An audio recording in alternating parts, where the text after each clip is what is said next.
नमस्कार। आज के इस विश्लेषण में हम एक ऐसी रोंगटे खड़े कर देने वाली घटना के बारे में बात करने जा रहे हैं जिसने पूरे देश को हिला कर रख दिया था। द डर्बी फैमिली मैसेकर, एक ऐसी खौफनाक सच्चाई जिसे समझना हमारे लिए बहुत जरूरी है। तो आइए बिना किसी देरी के तथ्यों पर नजर डालते हैं और इस डरावनी हेडलाइन के पीछे के असली सच को उजागर करते हैं। जरा सोचिए, एक पिता का लालच इतने बड़े और अकल्पनीय हादसे का कारण कैसे बन सकता है। बाहर से देखने पर जो एक बहादुरी का काम और भयानक हादसा लग रहा था, वो असल में धोखे और हेरफेर की एक बहुत ही सोची समझी साजिश थी। आइए इस पूरे रहस्य की परतों को एक एक करके खोलते हैं।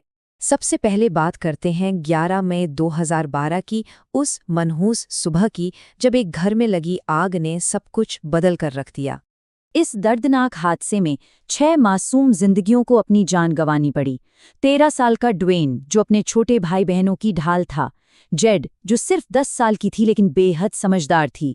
9 साल का जॉन, जो हमेशा मुस्कुराता रहता था। 7 साल का जैक, जो काफी शांत स्वभाव का था।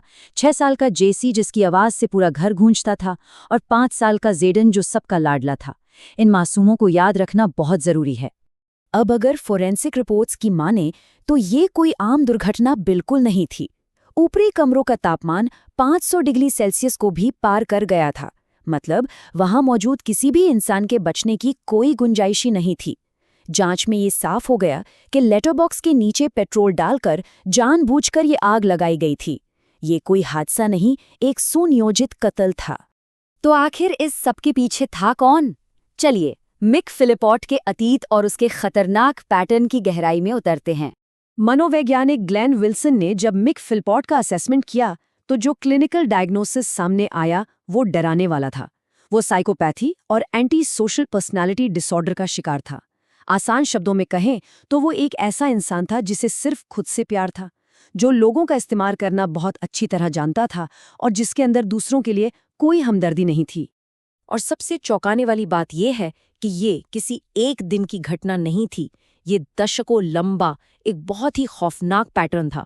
1975 में किम हिल से लेकर 2001 में लीसा विलिस तक मिक हमेशा कम उम्र की और कमजोर टीनेज लड़कियों को अपना शिकार बनाता था। उसने एक पूरी प्लानिंग के साथ इन लड़कियों को अपने जाल में फंसाया। जुलाई 1978 के तथ्य तो सच में रोंगटे खड़े कर देते हैं। जब उसकी पहली पार्टनर किम ने उसे छोड़ने की कोशिश की तो मिक ने उस पर 27 बार चाकू से वार किया और उसकी मां पर 11 बार। किस्मत से उनकी जान बच गई, लेकिन हैरानी की बात यह है कि उसे सिर्फ 7.5 साल की सजा मिली और अच्छे बर्ताव का हवाला देकर महज 3 साल और 2 महीने में ही उसे आजाद कर दिया गया। इतनी भयानक घटना और इतनी मामूली सजा।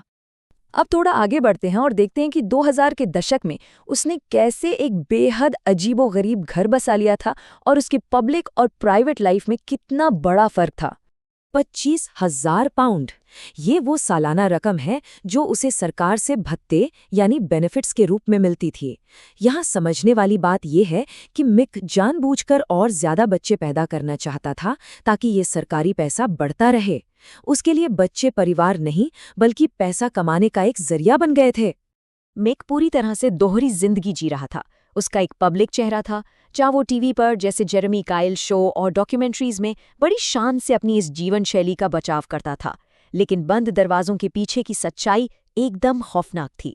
वो कोई काम धंधा नहीं करता था, अपनी दोनों पत्नियों की कमाई पर पूरा कंट्रोल रखता था और घर में बेहद क्रूर और हिंसक था।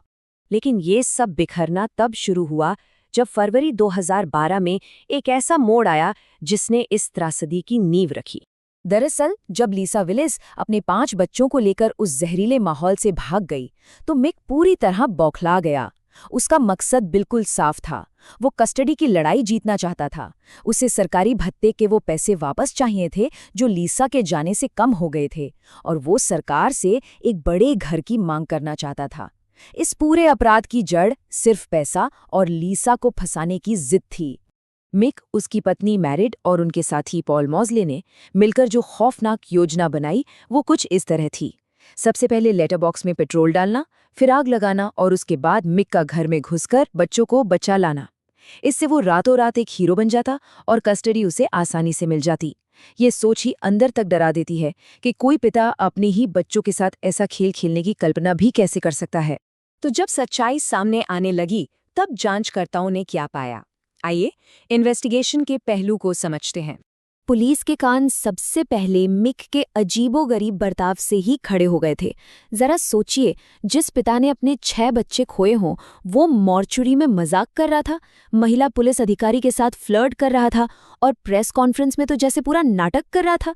ये किसी भी एंगल से एक दुखी पिता का बर्ताव नहीं था, बल्कि एक साइकोपैथ का ध्यान खींचने का तरीका था। और फिर सामने आए पक्के फोरेंसिक सबूत जिन्हें नकारा नहीं जा सकता था। पुलिस को घर के पास पेट्रोल का एक डिब्बा मिला, बच्चों को बचाने के लिए लाई गई लेकिन कभी इस्तेमाल न की गई एक सीढ़ी मिली, और सबसे बड़ी बात, मिक, मेरिड और मॉसले के कपड़ों पर पेट्रोल के अंश पाए गए। ये वो सबूत थे जिन्होंने उनकी कहानी की धज्जियां उड़ा दी। लेकिन पुलिस भी एक कदम आगे थी। उन्होंने बड़ी चालाकी से इन लोगों के होटल और गाड़ियों में खुफिया रिकॉर्डिंग डिवाइस लगा दिए थे, और वहीं से उन्हें मिक का ये बयान मिला जिसमें वो कह रहा था, ये मेरी गलती है कि हमने अपने बच्चे खो दिए, ये सब मेरी गलती है। बंद दरवाजों के पीछे ये उनकी खुद की स्वीकारोक्ति थी।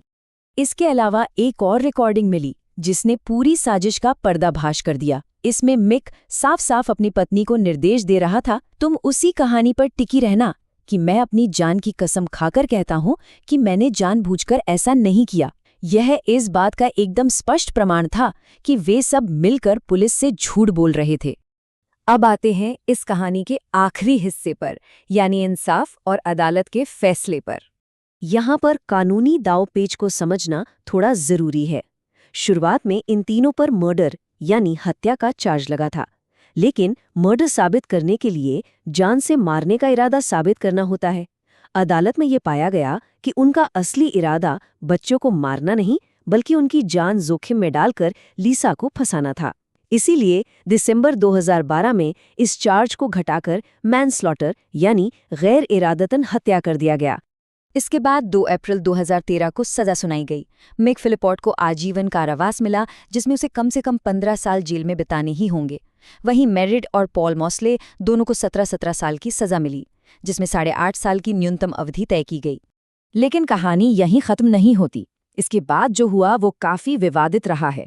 मेरिड को अपनी आधी सजा पूरी करने के बाद नवंबर 2020 में एक नई पहचान के साथ रिहा कर दिया गया। मॉसले को 2021 में छोड़ा गया, नियमों के उल्लंघन पर वापस जेल भेजा गया, और फिर 2023 में उसे दोबारा रिहा कर दिया गया, जबकि मिक अभी भी जेल की सलाखों के पीछे है। और ये सब हमें एक बहुत ही गंभीर सवाल पर लाके छोड़ देता है। 1978 में मिक को मिली वो बेहद मामूली सजा, और अब उसके इन साथियों की इतनी जल्दी रिहाई को देखते हुए क्या न्याय प्रणाली ने इस मामले को सही ढंग से संभाला, या क्या ये एक ऐसी त्रासदी थी जिससे वक्त रहते रोका जा सकता था? ये एक ऐसा सवाल है जिस पर हम सबको विचार करने की जरूरत है। आज के इस विश्लेषण से जुड़ने के लिए आपका बहुत बहुत धन्यवाद।